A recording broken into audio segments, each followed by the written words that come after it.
బేసిక్‌గా క్యాన్సర్ అనగానే చాలామంది భయపడిపోతూ ఉంటారు. ఇంకా లైఫే ఉండదేమోనని.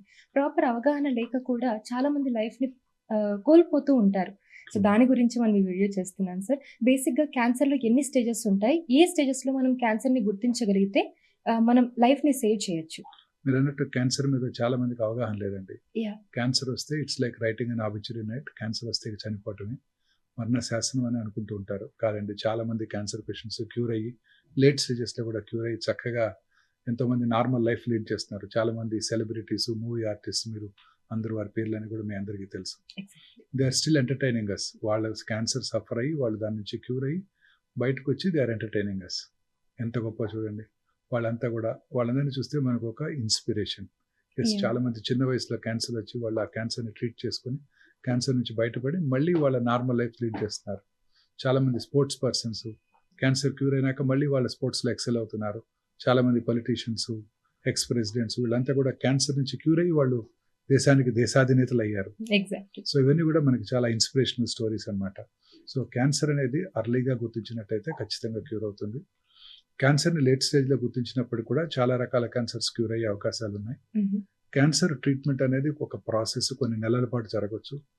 సో క్యాన్సర్ ట్రీట్మెంట్‌ని ఖచ్చితంగా సక్రమంగా తీసుకున్నట్టయితే ఖచ్చితంగా క్యూర్ అయ్యే అవకాశాలు ఎక్కువగా ఉంటాయి. ఓకే. ఇవి చాలా ఇంపార్టెంట్. కానీ చాలా మంది ట్రీట్మెంట్ సైడ్ ఎఫెక్ట్స్‌కి భయపడిపోతుంటారు. Exactly sir. One more thing stages ఉంటాయి కదా సార్. ఒక్కొక్క స్టేజ్‌లో ఒక్కొక్కలా ఎలా ఉంటుంది హెల్త్ అనేది? అంటే పేషెంట్స్ ఉంటారు కదా వాళ్ళలో. క్యాన్సర్‌లో జనరల్‌గా 4 స్టేజెస్ ఉంటాయండి. 1, 2, హ్మ్. 3, 4. హ్మ్. ఎర్లీగా గుర్తించినట్టయితే స్టేజ్ 1లోనే మనం ఓకే. గుర్తుపట్టేయొచ్చు. లేట్ స్టేజెస్‌లో అంటే స్టేజ్ 4లో కూడా చాలా సార్లు డయాగ్నోస్ అవుతుంటాయి. హ్మ్. కొన్ని రకాల క్యాన్సర్స్ సైలెంట్ కిల్లర్స్. ఓకే. అవి పెరుగుతూ ఉంటాయి మన బాడీలో, శరీరంలో, ఎవరి శరీరంలో అయినా కూడా. హ్మ్. అవి ఎటువంటి సింప్టమ్స్ కలిగించవు. హ్మ్. చివరి స్టేజ్‌లోనే మేనిఫెస్ట్ చేస్తుంటాయి. హుహు. ముఖ్యంగా ఓవేరియన్ క్యాన్సర్. పొట్టలో పెరుగుతూ ఉంటుంది. ఏమి సింప్టమ్స్ ఉండవు. లావు హ్మ్. అవుతున్నాం అనుకుంటూ ఉంటారు. పరిగెత్తుతూ ఉంటారు. జాగింగ్ చేస్తుంటారు పొట్ట తగ్గటానికి. లోపల ట్యూమర్ ఉందని గమనించరు. యాహ్! ఆ తర్వాత వాటర్ వస్తుంది. ఇతర భాగాలకు పాకిపోతుంది. ఆ తర్వాత డయాగ్నోస్ చేస్తుంటారు. హుహు. ఇలా అనేక రకాల క్యాన్సర్స్ ఎటువంటి నొప్పి కలిగించవు కాబట్టి డాక్టర్ దగ్గరికి ఎవరు రారు. హ్మ్. కానీ చిన్న చిన్న ఎగ్జాక్ట్‌లీ. సింప్టమ్స్ ఉంటాయి. అవి అశ్రద్ధ చేస్తుంటారు. అచ్చా! సో క్యాన్సర్‌లో అర్లీగా గుర్తించటం, క్యాన్సర్ వార్నింగ్ సిగ్నల్స్ మీద అవగాహన పెంచుకోవటం, ఆ వార్నింగ్ సిగ్నల్స్ ఉన్నప్పుడు వెంటనే వారి దగ్గరలో ఉన్న వారి ఫ్యామిలీ ఫిజిషియన్‌ని కలవటం, కలిసి అది క్యాన్సరా కాదా నిర్ధారణ చేసుకోవటం, వారికి కూడా అనుమానంగా ఉంటే వారితో రిఫర్ చేయించుకొని ఆంకాలజిస్ట్‌ని కలవటం అంటే చాలా ప్రతి ఇంపార్టెంట్. క్యాన్సర్‌కి డిఫరెంట్ డిఫరెంట్ సైన్స్ అయితే కంపల్సరీ ఉంటాయి ఉంటాయా మేడం. సార్? సింప్టమ్స్ ఉంటాయి. ఓకే. కొన్ని మిస్ అవ్వచ్చు. ఆహా! కొన్ని ఆ సింప్టమ్స్ క్యాన్సర్‌కే ఉంటాయని చెప్పలేం. హ్మ్. ఫర్ ఎగ్జాంపుల్ ఆహ్, నోట్లో, నాలుక మీద చిన్న పుండు రావటం. అది హుహు. మామూలు పుండు అవ్వచ్చు, క్యాన్సర్ పుండు కూడా కావచ్చు. ఓకే. ఇట్లా మానని పుండు గనక ఉన్నట్టయితే అశ్రద్ధ చేయకూడదు. హుహు. మానని పెయిన్‌లెస్ అల్సర్ గనక ఉన్నట్టయితే అస్సలు అశ్రద్ధ చేయకూడదు. ఓకే. ఇప్పుడు మనం జనరల్‌గా ఒక హెల్త్ చెకప్ చేయించుకుంటాం కదా! కంప్లీట్ బాడీ టెస్ట్ చేయించుకుంటూ ఉంటాం. అలా క్యాన్సర్‌కి కూడా ఏమైనా టెస్ట్‌లుంటాయా? మనం ముందే అసలు క్యాన్సర్ ఉందా లేదా అని మనం చెక్ వెరీ చేయించుకోవడానికి? ట్రూ అండి. ఇప్పుడు హార్ట్ ఎయిల్మెంట్ ఉందనుకోండి, హ్మ్. Coronary artery disease. హ్మ్. ముందే మనం లిపిడ్ ప్రొఫైల్ చేసుకోవటం, ఎగ్జాక్ట్‌లీ. కరోనరీ కాల్షియం స్కోర్ తెలుసుకోవటం, హ్మ్. లేదా ట్రెడ్‌మిల్ టెస్ట్ చేయటం ద్వారా హ్మ్. హార్ట్ ఫర్దర్‌గా ఫ్యూచర్‌లో కరోనరీ ఆర్టరీ డిసీజ్ వచ్చే అవకాశాలు ఎంత ఉన్నాయో కూడా చెప్పొచ్చు. హ్మ్. అలా క్యాన్సర్‌కి చెప్పలేం. ఆహా! ఇప్పుడు ఉన్నట్టయితే అది పట్టుకోవచ్చు తప్ప, ఫ్యూచర్‌లో వస్తదా రాదా చెప్పటం ఈ రొటీన్ టెస్ట్ వలన వీలు కాదు. ఓకే. అది కూడా తెలుసుకోవచ్చు. దాన్ని హ్మ్. మనం క్యాన్సర్‌ని ప్రొఫైలాక్టిక్‌గా హ్మ్. నెక్స్ట్ 1, 2 ఇయర్స్‌లో క్యాన్సర్ వస్తుందో లేదో కూడా తెలుసుకోవచ్చు. అచ్చా! మొన్న ఈ మధ్య మీరు వినుంటారు. ఒక జెరోదా సీఈఓ, హ్మ్. Co-founder and Zerodha CEO mister Nikhil Kamath, mister bill gates గారితో ఒక వీడియో చేశారు. ఓకే. పాడ్‌కాస్ట్ చేశారు. ఆహా! ఆ పాడ్‌కాస్ట్‌లో అడుగుతారు బిల్ గేట్స్ గారిని. హ్మ్. మీరు మా యంగ్ ఎంటర్‌ప్రెన్యూర్స్‌కి మీరు ఏం అడ్వైస్ ఇస్తారని. హ్మ్. అంటే ఆయన అంటారు, అంటే హెల్త్ గురించి. యాహ్! నేను రెగ్యులర్‌గా హెల్త్ స్క్రీనింగ్ చేయించుకుంటూ ఉంటాను. హుహు. ఆ తర్వాత వైటమిన్స్ తీసుకుంటాను. ఓకే. ఆ తర్వాత ఇప్పుడు కొత్తగా ఒక టెస్ట్ చేయించుకుంటున్నాను. అది క్యాన్సర్ ప్రెడిక్షన్ టెస్ట్ అని. ఆ హుహు. టెస్ట్ గనక చేయించుకున్నట్టయితే సింపుల్ టెస్ట్. ఆ టెస్ట్ గనక చేయించుకున్నట్టయితే ఫ్యూచర్‌లో క్యాన్సర్ వస్తుందా రాదా? ఈ traditional test PET scan, PET MR పట్టుకోక ముందే హుహు. క్యాన్సర్ రావటాన్ని ముందుగా పసిగట్టవచ్చు. అది అమెరికాలో అన్ని ఇన్స్యూరెన్స్ కంపెనీస్ కవర్ చేస్తాయి. ఇండియాలో నాకు తెలీదని కూడా నవ్వుతూ అన్నారు. అంటే ఇప్పుడు మనకి ఇండియాలో అవైలబుల్‌గా ఉందా సార్ ఈ ఇండియాలో ఆ టెస్ట్? టెస్ట్ అవైలబుల్‌గా ఉంది. ఓహ్! ఇప్పుడు మనకి సూపర్బ్! హైదరాబాద్‌లో కూడా అవైలబుల్‌గా ఉంది. Great one. ఆ టెస్ట్ చేయించుకున్నట్టయితే నెక్స్ట్ 1-2 ఇయర్స్‌లో క్యాన్సర్ వస్తుందా రాదా? ఏ క్యాన్సర్ వస్తుందో కూడా చెప్పేయొచ్చు. గ్రేట్. తద్వా ఎవరైనా చేయించుకోవచ్చా? ఎవరైనా చేయించుకోవచ్చు. హుహు. ఏ క్యాన్సర్ వస్తుందో కూడా తెలుసుకోవచ్చు. ఏ క్యాన్సర్ వస్తుందో తెలుసుకుంటే దానికి జాగ్రత్తలు తీసుకోవచ్చు. ఉదాహరణకి ఫలానా ఇండివిజువల్కి కోలన్ క్యాన్సర్ వస్తుందని చెప్పామనుకోండి, వెంటనే ఆయన రెగ్యులర్గా నెలకు ఒకసారి ఫీకల్ అక్కల్ బ్లడ్ టెస్టింగ్, అవసరమైతే సిగ్మాడోస్కోపీ, కొలనోస్కోపీ, పాలిప్స్ ఏమైనా ఉంటే పాలిప్స్ చేసుకుంటూ ఉంటారు. ఏమైనా సిమ్టమ్స్ ఉన్నట్టయితే దానికి మళ్ళీ ఒకసారి రెగ్యులర్ చెకప్ చేసుకుంటూ క్యాన్సర్ రావడానికి ముందుగా పసిగట్టవచ్చు. చాలా గ్రేట్ చాలా గ్రేట్. క్యాన్సర్ అంటేనే ఇప్పుడు పెరిగిపోతుంది, లైక్ డయాబెటీస్. ఈ టెస్ట్ అనేది చాలా మందికి యూజ్ అవుతుంది, తప్పనిసరిగా చేయించుకోవాలి. ఇది జెనెటిక్ స్క్రీనింగ్. మన బాడీలో అబౌట్ 22,000 ప్రోటాన్ కోడింగ్ జీన్స్ ఉంటాయి. Equally good number of non proton coding jeans కూడా ఉంటాయి. ఈ 22,000 ప్రోటాన్ కోడింగ్ జీన్స్ లో సైంటిస్టులు ఐడెంటిఫైడ్ 500 to 600 ఆంకోజీన్స్, అంటే క్యాన్సర్ కారక జన్యువుల్ని ఐడెంటిఫై చేశారు. ఆ క్యాన్సర్ కారక జన్యువుల్లో వచ్చే మ్యుటేషన్స్ ద్వారానే క్యాన్సర్ వస్తుందని సైంటిస్టులు ఇప్పుడు గట్టిగా నమ్ముతున్నారు. ఆ మ్యుటేషన్స్ ని ట్రిగ్గర్ చేసే ఎగ్జోమ్స్ ని అనలైజ్ చేస్తుంది ఈ టెస్ట్. తద్వారా క్యాన్సర్ రావటాన్ని ముందుగా చెప్పేస్తుంది. ముందుగా తెలుసుకున్నట్టయితే మనం దాన్ని ముందుగా ఐడెంటిఫై చేసుకోవచ్చు, రెగ్యులర్ స్క్రీనింగ్ ద్వారా క్యూర్ చేసుకోవచ్చు. ఉదాహరణకు ఒక స్త్రీ 60 ఏళ్ల స్త్రీకి బ్రెస్ట్ క్యాన్సర్ వస్తుందని చెప్పాం అనుకోండి, వెంటనే వారు మ్యామోగ్రామ్ చేయించుకుంటారు. వారిగా వారు సెల్ఫ్ ఎగ్జామినేషన్ ఎలా చేయాలో నేర్చుకుంటారు. అల్ట్రాసౌండ్ బ్రెస్ట్ ఎవ్రీ మంత్ చేయించుకుంటూ ఉంటారు, ఏదైనా చిన్న లంప్ ఉందో లేదో తెలుసుకోవడానికి. ఏమైనా డౌట్ ఉంటే ఎంఆర్ఐ లేదా పెట్ ఎంఆర్ఐ చేసుకుని లంప్ని ఐడెంటిఫై చేసి ఆ లంప్ని తీయించేసుకుంటారు. రిస్కే ఉండదు, చాలా ఎర్లీగా పట్టుకుంటాం. ఎర్లీగా పట్టుకుంటే ఏ క్యాన్సర్ అయినా జయించవచ్చు. ఎగ్జాక్ట్లీ, చాలా great thing sir, thank you so much. And ఇప్పుడు మీరు ఏదైతే టెస్ట్ చెప్పారో, ఇప్పుడు మనం నార్మల్ గా ఏదైనా డిసీజెస్ ఇవి ప్రాణాంతకం అన్నప్పుడు వ్యాక్సిన్స్ కూడా ఉంటాయి, చిన్న పిల్లలకి ఇస్తూ ఉంటారు కదా. సో ఇప్పుడు క్యాన్సర్స్ కి కూడా వ్యాక్సిన్స్ ఏమైనా ఉంటాయా మరి? లేవండి, క్యాన్సర్ కి ఇంకా వ్యాక్సిన్స్ అందుబాటులో రాలేదు.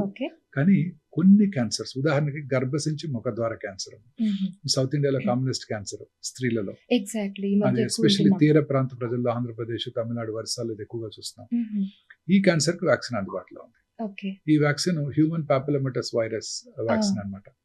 HPV, human papillomatous virus.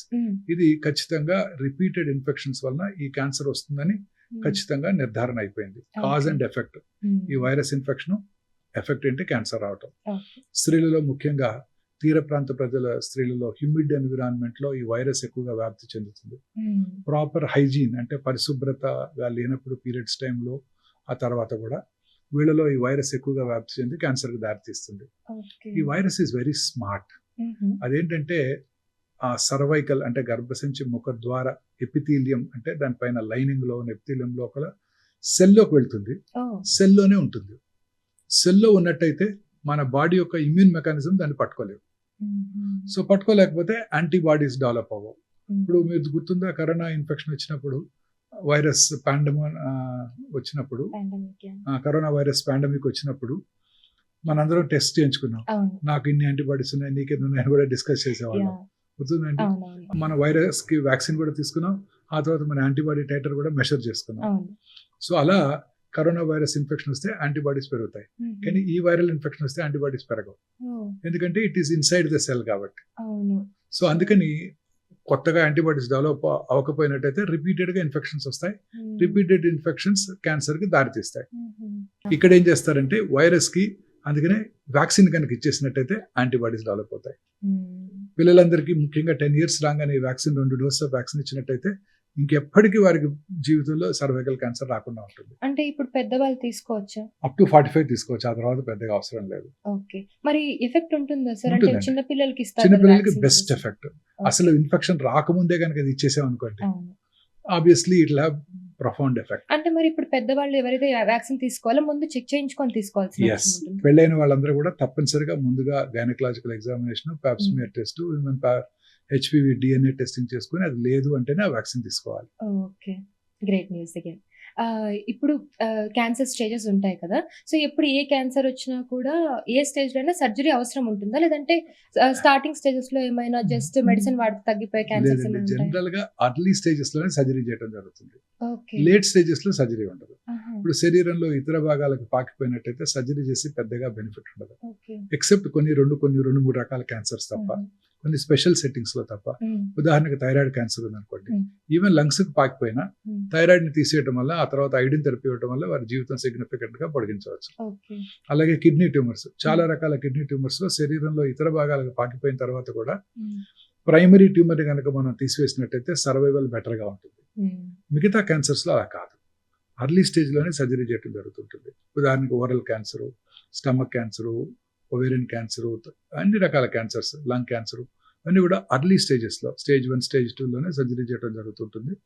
మిగతా స్టేజెస్లో జనరల్గా లేట్ స్టేజెస్లో డయాగ్నోస్ చేసినప్పుడు వాళ్ళకి కీమోథెరపీ లేదా రేడియోథెరపీ లేదా టార్గెటెడ్ థెరపీ లేదా ఇమ్యూనోథెరపీ, కొత్త కొత్త కీమోథెరపీలు, ఇమ్యూనోథెరపీలు, టార్గెటెడ్ థెరపీలు వస్తున్నాయి. వాటిని మనం ఇచ్చి ఆ తర్వాత వాటిని డౌన్ సైజ్ చేసి ఆ తర్వాత సర్జరీ చేయడం జరుగుతుంది. ఓకే. సార్ కీమోథెరపీ అన్నారు కదా! కీమోథెరపీ చాలా పెయిన్‌ఫుల్‌గా ఉంటుందని చాలా మంది క్యాన్సర్ పేషెంట్స్ భయపడిపోతూ ఉంటారు. అవునండి, వెరీ అది కరెక్ట్. ఎంతవరకు నిజం? ఇది పూర్తిగా అపోహేనండి.